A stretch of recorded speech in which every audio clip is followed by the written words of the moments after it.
Bonjour à tous, merci de vous être connectés à cette conférence. On secours, mon entreprise est agile. Donc, petite présentation des sponsors, merci à eux. Présentation des partenaires également, merci. Et puis, on va commencer avec cette présentation. On secours, mon entreprise est agile. Que se passe-t-il quand on promeut l'agilité dans une entreprise qui s'est déjà lancée dans cette transformation depuis plusieurs années? Alors, petite aparté, cette conférence, c'est pas une présentation officielle de e-voyageurs. On n'a pas demandé l'autorisation avant de proposer le sujet. Je me suis décidée toute seule. Aidée par Pablo, je vais vous raconter mon histoire, mon expérience au sein de cette entreprise que j'ai rejoint fin 2019. Alors, je commence par me présenter. Qui suis-je? Donc, je m'appelle Pascal Potin. Je suis coach agile. J'ai effectué l'ensemble de ma carrière professionnelle dans des sociétés de services, des cabinets de conseil, et j'accompagne depuis une dizaine d'années maintenant des clients dans leur transformation agile. Et puis l'année dernière, en été, j'ai été contactée par un ancien client qui souhaitait que je revienne rejoindre ses équipes. Et puis, pour la première fois, je me suis dit, pourquoi pas? J'ai été tentée. J'ai donc donné ma démission et je me suis lancée dans la grande aventure de l'internalisation. Et j'ai accepté de rejoindre e-voyageurs SNCF pour prendre en charge une toute nouvelle équipe de coachs transverses au sein de la société qui avait en charge de poursuivre le déploiement de l'agilité au sein de l'entreprise. Et bonjour à tous, moi c'est Pablo Richard. Alors j'espère que vous m'entendez. N'hésitez pas à le dire dans les commentaires si vous ne m'entendez pas. Je suis coach agile aussi au sein d'e-voyageurs SNCF depuis 5 ans et demi. Et l'analogie avec Zootopia, on a choisi les personnes de Zootopia. Pour moi, c'est Nick Wilde, donc le petit renard. Alors c'est un escroc dans Zootopia. Je suis pas un escroc, ne vous inquiétez pas. Mais c'est lui, le personnage qui est là depuis longtemps dans l'écosystème, qui connaît bien l'environnement. Voilà. Bien, voilà. Et donc, je suis membre de la nouvelle équipe Transverse Coach. Donc, on a le vieux briscard, le vieux renard et le petit lapin un peu tout foufou, vous allez voir, tout excité à l'idée de rejoindre cette nouvelle entreprise fin 2019, donc fin octobre, où j'ai donc fait effectuer mes premiers jours et pour découvrir e-voyageurs SNCF. Alors, e-voyageurs SNCF, vous connaissez peut-être pas, mais par contre, je suis sûr que vous connaissez Oui SNCF. Parce que c'est la marque la plus connue, mais il y a d'autres marques, et notamment il y a l'assistant SNCF, qui donc est une application pour les mobilités du quotidien, donc Mobility as a Service, et puis il y a aussi Rail Europe, qui est un distributeur de produits ferroviaires européens pour les gens dans le monde. Donc ça permet par exemple aux Helvétiques d'aller chercher du train en Europe, et ça passe principalement par les professionnels du voyage, donc des agences de voyage notamment. Voilà. Donc après, on vous a dit, c'est pas une présentation très corporate de l'entreprise. Donc on va plutôt vous raconter l'histoire de aussi beaucoup de ce que Pascal a vécu la dernière année chez e-voyageurs SNCF. Alors c'est parti. Moi, je voulais raconter comme on vous l'a raconté à Pascal. Donc l'agilité chez e-voyageurs, anciennement voyagesncf.com, c'est une longue histoire. Ça a commencé en 2008. Alors j'étais pas là au début. Mais on m'a raconté, alors moi je peux vous dire comment ça a commencé, comment on me l'a raconté aussi. Donc ça a commencé classiquement avec les rôles de Product Owner, de Scrum Master. On est parti sur du Scrum au début. Et puis ensuite, l'agile a pollinisé petit à petit dans l'entreprise. La culture agile est ancrée dans l'ADN des collaborateurs petit à petit. D'ailleurs, c'est une des valeurs quand on demandait aux gens au bout de quelques années, quelles sont les valeurs qu'on met en avant dans l'entreprise. La valeur agile est arrivée en premier assez rapidement finalement, et donc c'était un bon critère de succès, clairement pour nous. Et ensuite, il y a eu une démarche d'agilisation du métier. Donc concrètement, on a lancé des feature teams, donc des équipes pluridisciplinaires, avec d'autres types de rôles aussi dans l'équipe, donc à partir de 2015. Puis ensuite, on s'est lancé dans le DevOps. On a boosté ça avec un programme un peu marketing, mais qui était très sympathique, qui s'appelait 2020 sans les mains.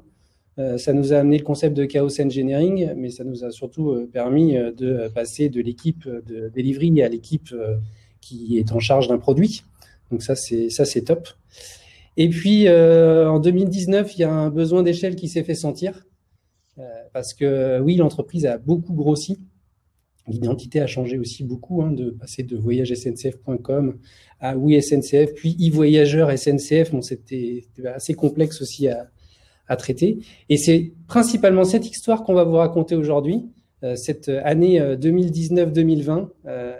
Et donc, je laisse la place à Pascal pour la suite. Alors voilà, moi j'arrive, on me dit en plus qu'il y a une super organisation d'agilité à l'échelle qui a été mise en place.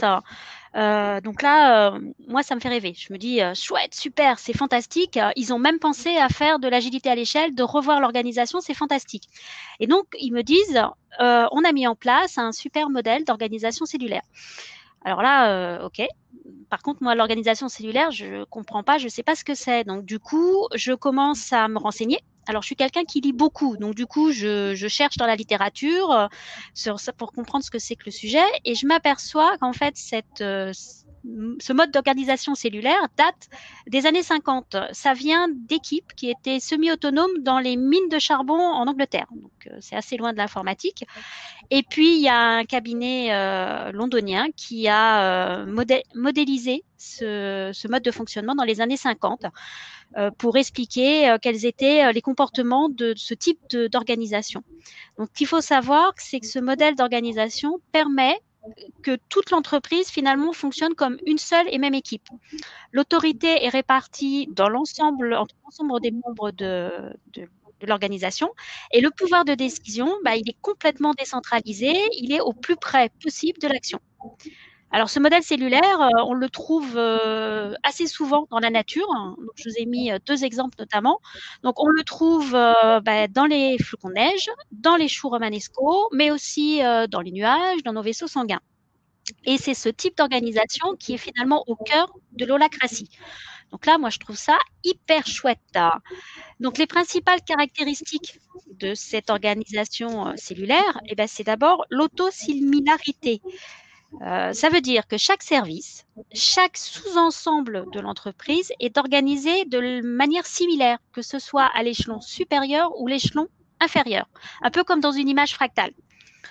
Ensuite, le deuxième principe, c'est l'auto-organisation. Donc, on a chaque sous-ensemble qui s'organise selon des process de régulation qui permettent à la fois d'assurer la survie de l'entité, de la cellule, mais aussi la réalisation de l'ensemble des objectifs qui sont compatibles pour l'ensemble de l'organisation.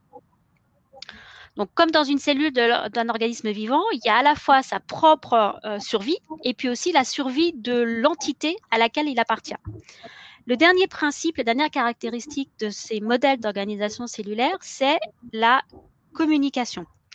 Alors, la communication, chaque sous-ensemble est lié aux autres sous-ensembles de l'organisation par de fortes indépendances. Ça permet d'avoir une vision commune, ce qui est normal pour répondre à l'objectif de l'organisation, et puis des systèmes de communication qui soient multiformes, généralisés, donc du coup backupés.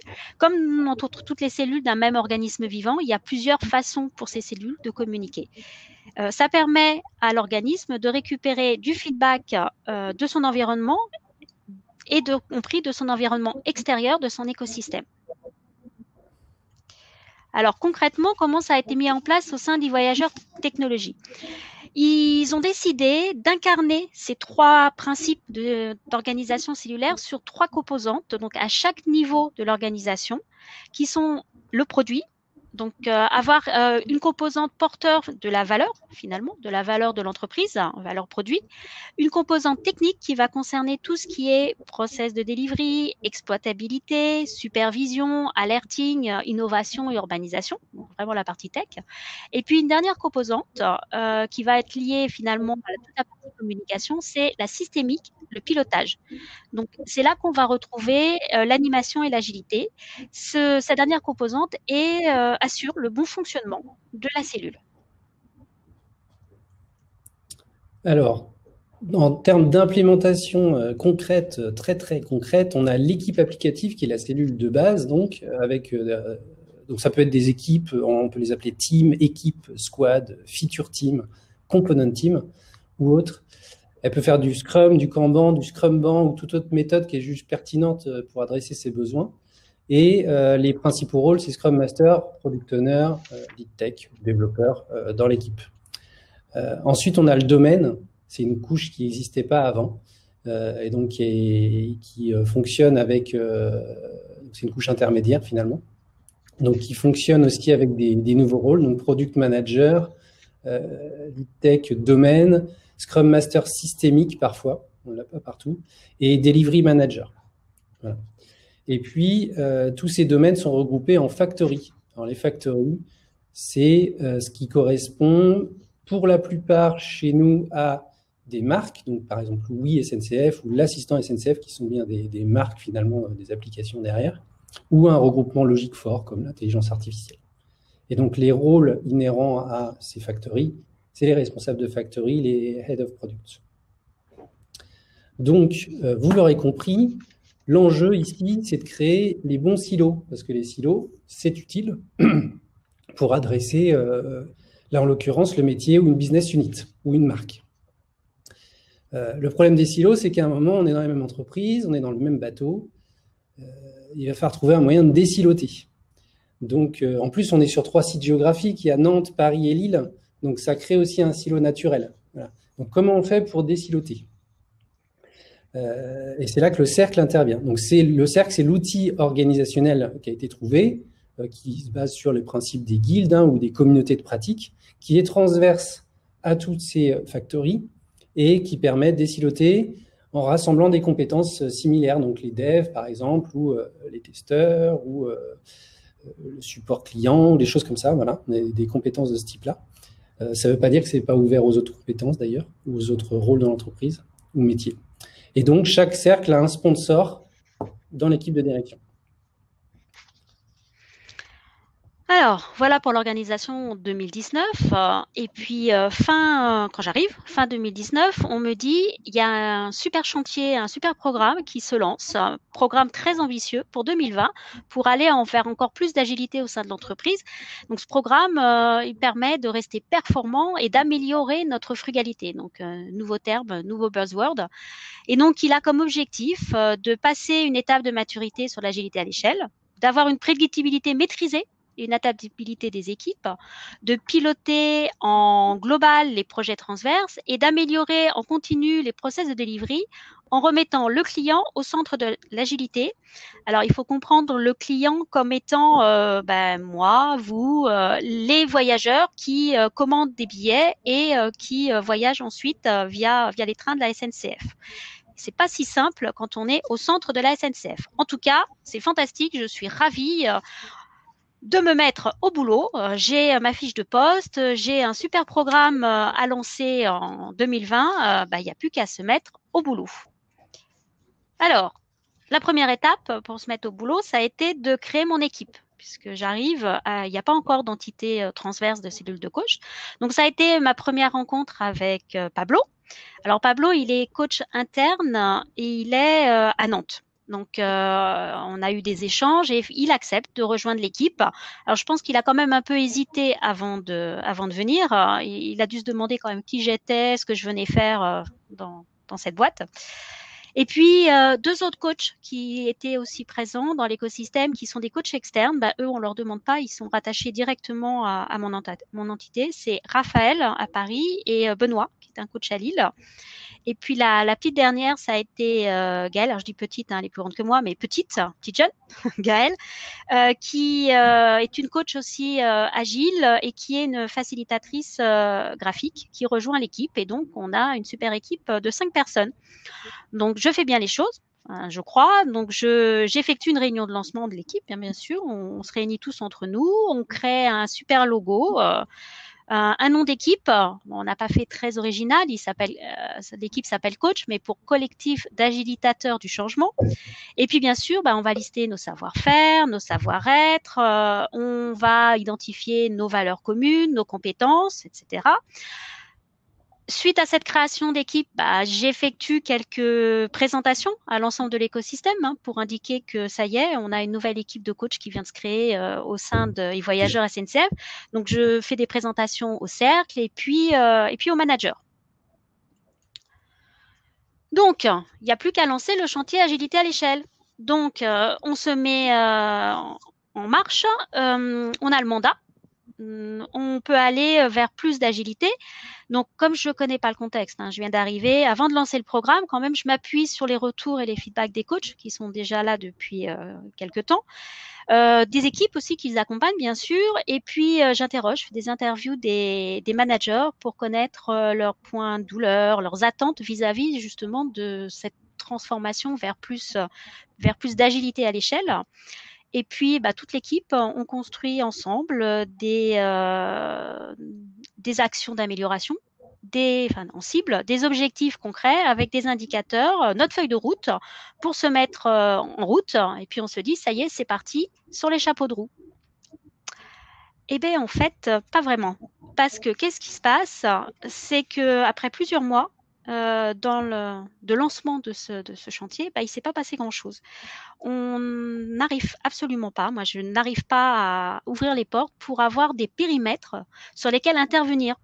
Dans ma croyance, un chantier pour agiliser à l'échelle, il faut avoir un périmètre sur lequel on va intervenir un peu en mode coup de poing et puis lancer tout un tas d'actions d'amélioration. Et puis quand on a fini, voilà, on pourra partir. Et en fait, aucun manager ne nous donne l'autorisation d'aller travailler sur un périmètre. Alors les coachs, bien sûr, on travaille, on ne se tourne pas les pouces en attendant. C'est-à-dire que chaque coach qui avait déjà des interventions, continuait à faire ses interventions auprès des équipes, mais ça reste sur du local. Tout ce qui est lancé continue à être lancé.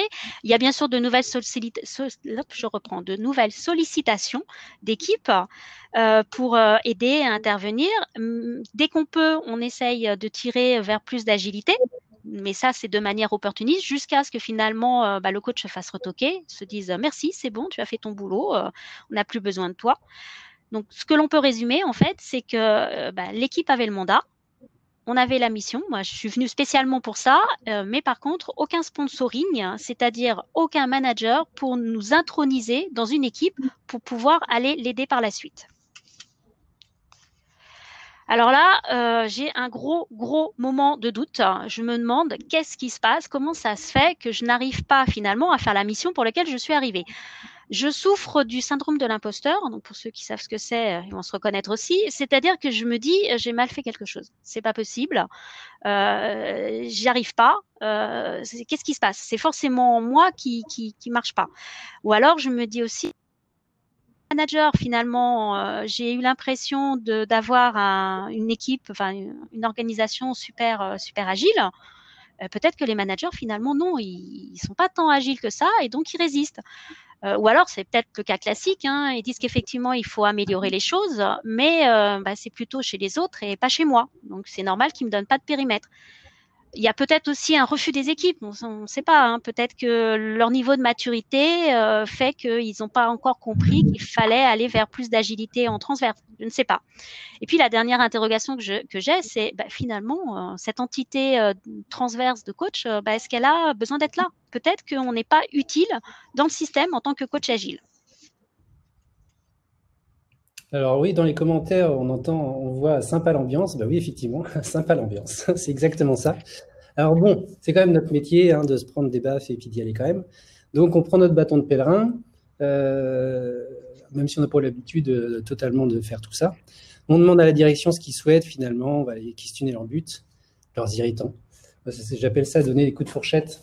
J'ai été chercher une fourchette pour illustrer mon propos. Voilà. Pourquoi les coups de fourchette? Parce que on fait pas mal aux gens, mais l'idée c'est quand même d'aller questionner, voir du feedback. Parce que notre problème, en fait, c'est qu'on n'a pas de feedback. Donc, on vivote, en fait, tout simplement.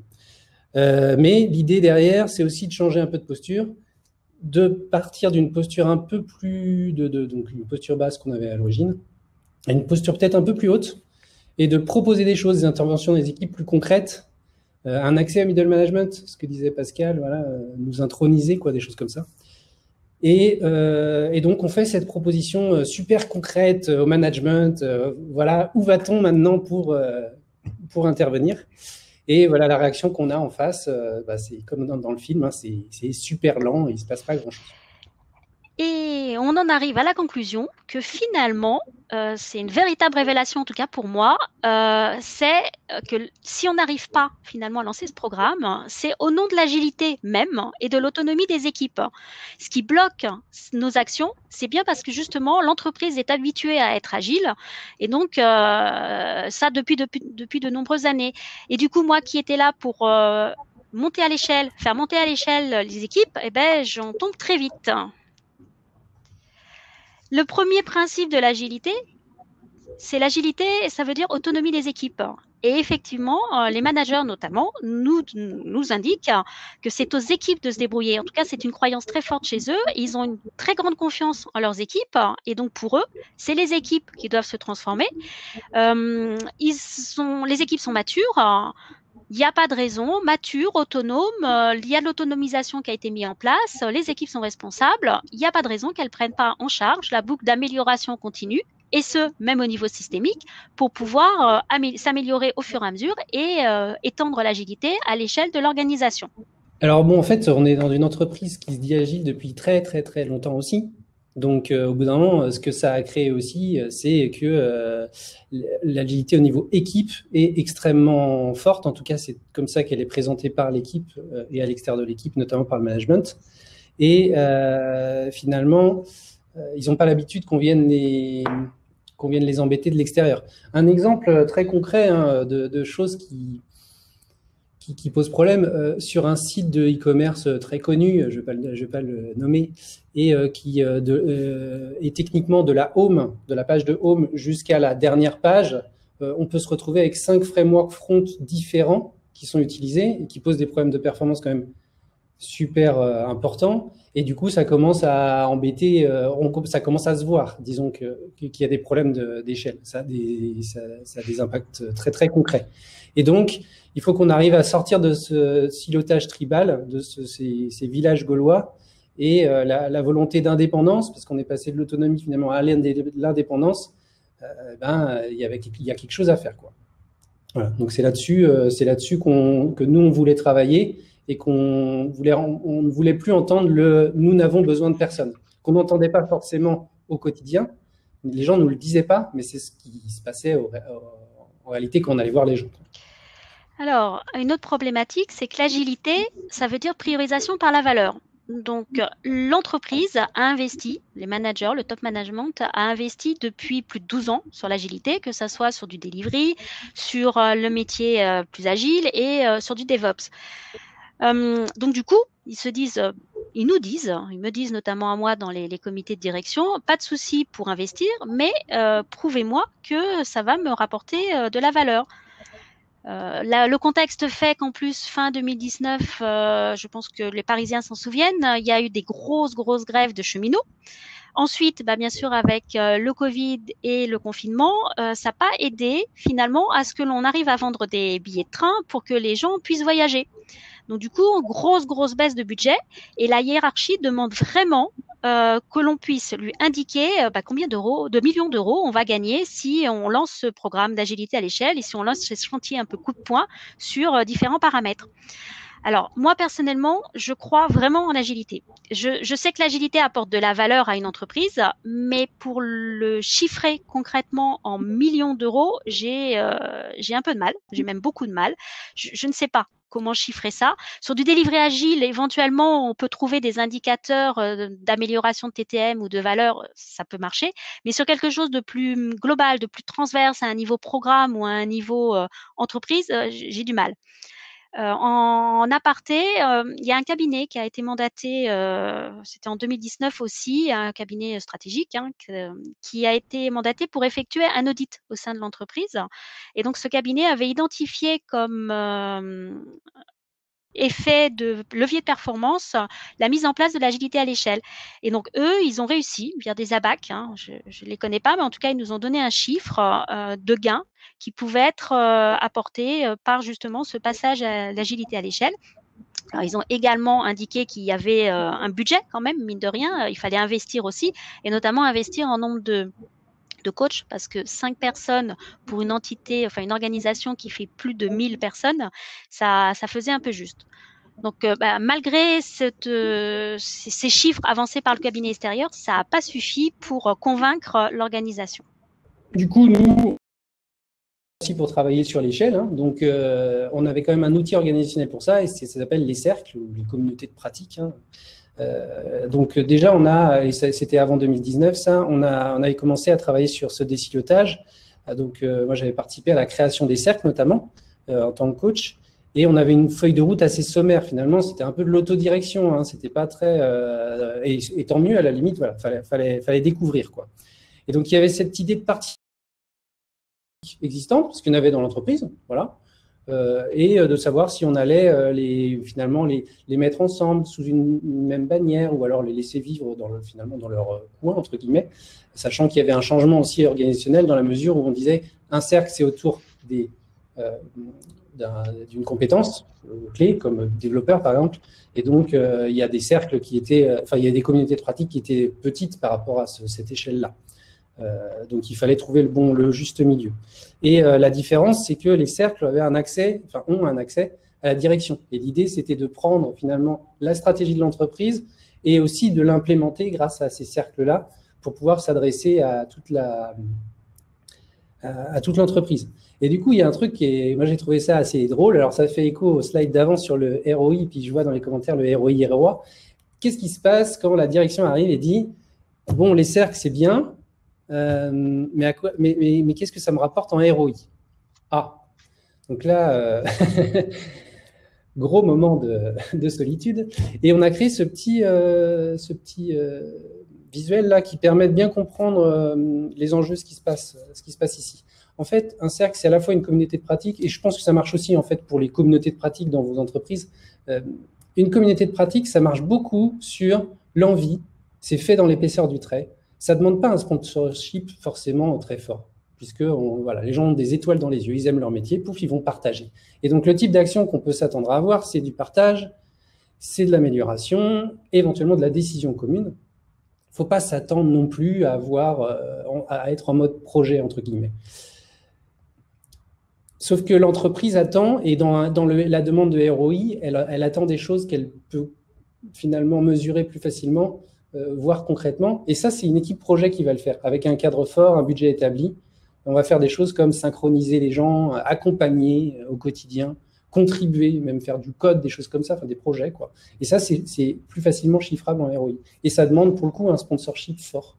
Et donc, peut-être quelqu'un qui va dire « Ah oui, c'est important pour l'entreprise, donc je sanctuarise du temps, de l'argent, ça dépend de la culture d'entreprise. » Voilà. Donc, nous, on s'est trouvé dans ce paradoxe-là. En tant que coach, on était une équipe de coachs, donc on avait ce fameux cadre, ce budget, ces choses-là, qui étaient finalement, nous, ce qui nous permettait, en tant qu'équipe de coach, d'être intégrés aussi au cercle, un des cercles, qui est le cercle agilité et facilitation, qui comprenait les métiers de facilitateur, de Scrum Master, les agilistes au sens large aussi. Donc nous, on était à l'aise dans ce cercle-là pour contribuer à ce backlog-là. Et on avait ce cadre et ce budget qui nous permettait d'être un peu plus en mode projet. Mais au-delà de ça, et puis 5 personnes pour le ratio, vous comprenez le problème du ratio qu'on a. Au-delà de ça, du coup, nous, notre action, elle ne va pas plus loin, quoi. Et donc, on est limité. Et donc, l'idée, c'était d'utiliser les cercles pour ça. Et donc, finalement, l'objectif des cercles et le centre agile de coach, ce qui nous a amené à nous poser la question de notre légitimité, de l'impact que l'on pouvait avoir en termes de coach. Alors, en général, dans une entreprise, quand elle se lance dans une transformation agile, qu'elle démarre, elle fait appel à des coachs et des facilitateurs qui sont là, en externe, pour les aider. Et ces facilitateurs, ces coachs agiles vont pouvoir monter en compétence les internes, y compris des futurs Scrum Masters et des futurs coachs internes. Suivant la taille de l'entreprise, il sera peut-être nécessaire de créer un centre d'expertise agile pour le coaching, puisqu'il y aura besoin d'avoir non pas un seul coach, mais plusieurs. Donc, il y a deux possibilités pour créer ce centre d'expertise. Soit on crée une communauté de coach agile qui va être en transverse. Et chaque membre, par exemple, va être dédié à une entité, donc ce qui donnerait une factory côté e-voyageur. Et au quotidien, chaque coach dans sa factory va aider les équipes et de temps en temps, par semaine, une fois par semaine par exemple, va retrouver les autres membres de sa communauté de coachs pour discuter sur des problématiques plus transverses. C'était sans doute l'idée qui avait été imaginée dans le côté Scrum Master systémique à la création du modèle cellulaire. Ça n'a pas été complètement mis en place au sein de eVoyageur. Alors pour moi, l'avantage de cette solution, c'est qu'effectivement, on a des coachs qui connaissent très bien leur domaine fonctionnel, en tout cas leur contexte équipe, mais il y a quand même le risque qu'ils soient moins neutres, parce que finalement, ils sont très proches de leurs équipes, ils ont peut-être plus de mal à prendre du recul. Et puis, il y a un autre souci, c'est l'indépendance qui est quand même nécessaire. Et Pablo parlait de coup de fourchette, c'est aussi ça. Il faut pouvoir de temps en temps chahuter les équipes et les managers. Et le problème de cette entité de coach, c'est si les coachs finalement ont un manager qui est le responsable de la factory dans laquelle ils interviennent. La deuxième possibilité pour créer ce centre, ça serait effectivement d'avoir une entité organisationnelle avec un manager. Donc, un budget de fonctionnement, un espace dédié, et c'est la solution qui a été choisie par la direction, et c'est pour ça que je suis arrivée dans l'entreprise. Alors, cette création d'entité organisationnelle, elle peut être perçue comme un anti-pattern et je sais que ça l'a été, pour certains en tout cas, comme quelque chose d'incohérent avec la culture agile, parce qu'effectivement, il pourrait y avoir un risque. On crée une entité avec un manager à sa tête et il se pourrait que le manager finalement ait un enjeu de pouvoir assez fort qui ferait qu'il aurait pour objectif personnel de faire grossir finalement son entité, un peu artificiellement, en se donnant du travail pour avoir plus de coachs, plus de budget, etc. Et puis finalement, il se centrerait plus sur son objectif perso et moins sur l'objectif de cette cellule de coach agile qui serait d'aider les équipes à accompagner, apporter de la valeur pour que les actions des coachs permettent finalement de l'autonomie des équipes le plus vite possible et donc du coup de faire disparaître cette cellule à terme. Pour ma part, je ne mesure pas ma valeur personnelle en fonction du nombre de paires de fesses que j'ai dans mon équipe. Donc, pour moi, c'est vrai qu'un coach a pour objectif de disparaître, de se rendre de moins en moins nécessaire, et ça, au niveau des équipes qui l'accompagnent quand on est en local, mais ça marche aussi en transverse à l'échelle de l'organisation. Et donc, pour moi, une telle entité centre agile, organisationnelle, il faut qu'il soit éphémère. En plus, je crois fortement à l'intelligence collective et à la responsabilisation des équipes. En plus, je suis un imposteur. Donc forcément, pour moi, je n'ai pas dans l'idée d'avoir un centre qui va imposer à tout le monde, à toute l'organisation, la bonne parole agile que tout le monde devra appliquer. Par contre, la création d'un tel centre organisationnel a un avantage, notamment hiérarchique, puisque le manager est complètement indépendant des managers des factories. Du coup, les coachs sont beaucoup plus indépendants. En plus, la force de frappe est finalement répartie au mieux des besoins nécessaires. Il peut y avoir plusieurs coachs qui interviennent sur une sorte factory et puis peut-être pas sur une autre parce qu'elle est plus mature et donc elle n'a pas besoin d'aide des coachs.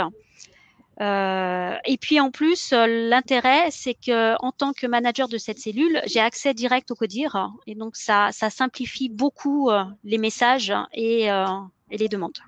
Alors du coup, ça nous a permis de nous questionner parce qu'on était un groupe de coachs constitué d'internes et d'externes et on s'est posé la question finalement de la différence des deux. Enfin, on l'a vécu en tout cas. Et moi, un jour, j'ai vu un post sur un blog d'agiliste et j'ai trouvé ça intéressant.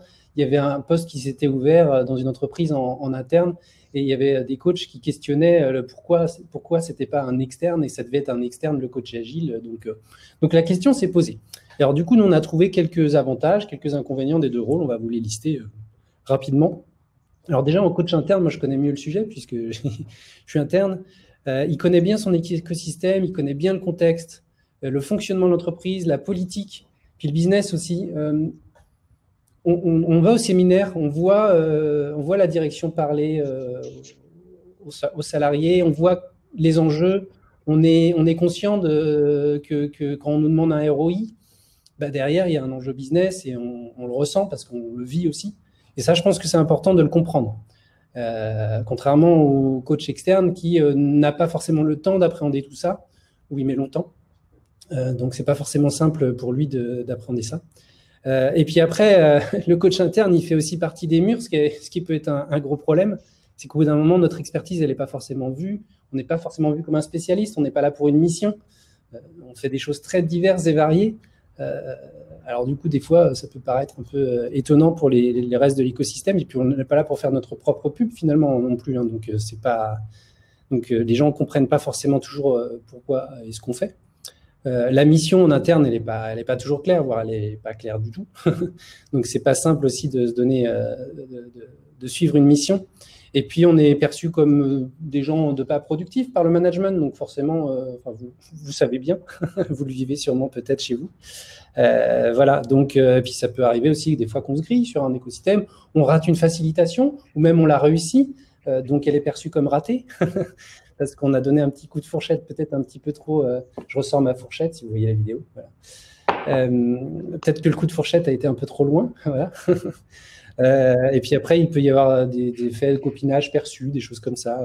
Donc c'est pas forcément évident, surtout de naviguer après beaucoup d'années dans un écosystème complexe. Et donc complexe. Et puis après, le coach externe, c'est vrai, et nous on en avait dans l'équipe, eh ben, il peut finalement. Alors il a un problème à l'arrivée. C'est que s'il déplaît dès l'arrivée, c'est difficile de continuer sa mission, donc il ne peut pas non plus être irrévérencieux tout de suite. Mais il a l'avantage d'avoir vu souvent plus d'écosystèmes, d'avoir une expérience directement utilisable pour une mission très concrète.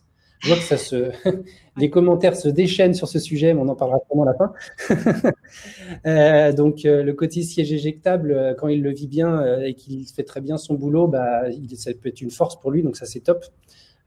Après, il ne connaît pas tous les rouages de l'organisation, donc il met longtemps, il fait plus d'erreurs. Ou alors, il ne va pas forcément viser juste dans son questionnement parce qu'il ne comprend pas tout de suite l'enjeu, ce qui est normal. Donc après, l'avantage aussi d'avoir une équipe mixte, c'est qu'on peut discuter de ce genre de choses et on peut se mitiger les uns les autres. Et donc ça, c'est top. Donc mon but ici, de pas dire que c'est mieux d'avoir un coach interne, un coach externe. C'est clairement pas, c'est pas le sujet. Je pense pas qu'il y ait une réponse oui/non à cette phrase-là. Par contre, il y a une grande force d'avoir une équipe mixte. Et je vous conseille de créer ces fourchettes master. Pardon, je lisais les commentaires. Je vous conseille d'avoir finalement cette dualité dans une équipe, parce que c'est dans une entreprise, on n'est pas obligé d'être dans la même équipe. Alors, une fois qu'on a fait tous ces constats, que faire ? Ok, donc que faire rapidement, essayer d'éviter que c'est des choses simples. Il faut développer son réseau, qu'on soit en interne ou en externe, et à l'interne et à l'externe. Une fois, ça m'est arrivé de faire intervenir des gens de ma boîte d'avant, de Bouygues Télécom, pour expliquer à des lead tech que l'agilité n'était pas un but en soi et que dans une boîte non agile, on pouvait avoir un alignement fort technique qui nous permettait au final, et j'ai pas dit que Bouygues Télécom n'était pas agile, et qui nous permettait au final d'avoir quand même une solution rapide à mettre en œuvre avec un alignement, et que du coup, on avançait, quoi. Et bien connaître aussi les rouages, et donc de ne pas hésiter à aller voir les gens, à aller se présenter, alors, quitte à se prendre des baffes, mais au moins connaître les gens et être connu du système. Et ça prend du temps. Ensuite, le deuxième, c'est, je ressors ma fourchette, c'est titiller le système. Et ça va plus loin même, c'est lancer des alertes. À un moment donné, les gens n'osent pas non plus dire on a un problème, c'est difficile, voilà. Et puis il y a 3 strates managériales, puis en haut, ils ne savent pas. Et donc, il ne faut pas hésiter à être lanceur d'alerte et pas être le porte-voix ni le militant, ce n'est pas le sujet, mais bien se dire, vous voyez, là, il y a un sujet qui ne passe pas en bottom-up, et nous, on est là pour huiler la mécanique et puis de lancer ces alertes-là. Et ça crée des bonnes discussions. Voilà, pour l'avoir fait récemment, alors, comme ça crée la bonne discussion. Voilà. On a bien sûr tout ce qui est acculturation et formation. Donc, continuer à former les managers, à leur expliquer la différence entre une agilité dans l'entreprise et l'agilité à l'échelle. Que être une entreprise agile à l'échelle, ça ne veut pas dire que toutes les équipes soient agiles de manière locale, mais que ça demande de la coordination, de la synchronisation, du cadencement entre les équipes qui ont des dépendances, que ce soit des dépendances produits ou autres, et puis un partage aussi des bonnes pratiques et des éléments entre les équipes qui travaillent dans la même entreprise. Donc, c'est normal qu'il y ait des points communs. Leur expliquer aussi que, ma foi, si on veut un vrai changement, il faut investir. Si on n'a pas d'investissement, pas de budget, on va avoir du mal à effectuer de véritables transformations. Les aider à confronter leur perception, leurs croyances optimistes, comme je disais, de ce qui se passe dans leur écosystème côté manager, à la perception des équipes. C'est pas forcément la même. Et puis, bien sûr, à la réalité de terrain qui peut être encore différente des deux perceptions. Et puis, bien sûr, former ces managers au leadership pour qu'ils autorisent les équipes à être autonomes, qu'ils les incitent, qu'ils incarnent eux-mêmes le leadership. Et puis, bien sûr, il faut aussi former les équipes pour les aider à passer à un peu plus d'interdépendance et un peu moins d'indépendance, pour leur permettre de parler un langage commun, peu importe la factory à laquelle ils appartiennent, qui ait une même définition des rôles, par exemple, et puis, s'il y a possibilité, d'homogénéiser des pratiques. Continuer aussi à améliorer le système, un pas après l'autre. Donc, continuer des interventions curatives, des appels au secours qui sont faits par des équipes. On intervient, on les aide, même si c'est en local. Si on peut tirer un peu plus, on aide, notamment si on peut les aider avec leurs clients SNCF. C'est pas toujours très simple, parce que le client SNCF n'est pas très agile. Ensuite, on peut continuer à toujours essayer. Moi, je suis têtue, donc recommencer à demander à intervenir de manière préventive sur des périmètres. On demande, on redemande, quitte à ce que ça soit dans un premier temps que sur un audit, une évaluation, pour qu'on ait quelque chose d'un peu plus factuel, pour montrer qu'effectivement, il y a des axes d'amélioration. Et puis la dernière chose, être un soutien vraiment sans faille pour les cercles. Il faut les aider à se sentir légitimes pour qu'ils puissent intervenir vraiment en transverse du système. Donc les aider pour cette transformation qui finalement une transformation qui doit être permanente. On n'arrête jamais de se transformer, mais pour qu'ils la prennent en main et puis que comme ça, quand l'équipe de coach disparaît, elle est prise en main dans le cadre de l'amélioration continue. Donc on les aide par de la proposition de chantier et puis par du soutien auprès des managers des chantiers qu'ils pourraient proposer. Et donc la dernière action, c'est la plus importante, communiquer, encore communiquer. Je peux profiter de ma position qui me donne un accès direct au CODIR, donc c'est important pour pouvoir remonter des alertes qui viennent soit des coachs, mais aussi des équipes, pour soutenir des messages des équipes aussi du terrain, des cercles, et puis dans l'autre sens aussi pour descendre certaines informations, certains messages qui parfois peuvent mettre un peu plus de temps quand ils sont descendus par la voie hiérarchique. Donc en fait, de façon générale, contribuer à la circulation et à la transparence de l'information. Donc, bon, ce slide est autoporteur, je vous laisse le lire. Concrètement, moi, j'étais coach agile pendant 5 ans et demi chez eVoyageur et j'ai fait ce que j'appelle m'appliquer la loi des deux pieds aussi. À un moment donné, il faut aussi savoir lâcher prise avec humour et donc s'appliquer la loi des deux pieds à soi-même, c'est-à-dire je n'apprends plus grand-chose ou moins dans le système, je contribue moins dans le système ou peu ou pas. Donc, je pars sans être jugé et en ne jugeant personne de l'écosystème. Et donc, j'ai dit au revoir il y a un mois à eVoyageur. Je suis parti ailleurs. Et honnêtement, je regrette rien. C'était super. Super expérience en 2019-2020 avec cette agilité à l'échelle qui était difficile à mettre en place. Et je suis sûr que les cercles feront le travail et continueront le travail d'aller plus loin avec toutes ces envies et ces énergies. Je ne sais pas ce qu'il en est pour toi, Pascal, au niveau de l'énergie. Mais en tout cas, c'est top. Voilà. Donc, c'était un retour d'expérience, j'espère pas trop négatif pour vous.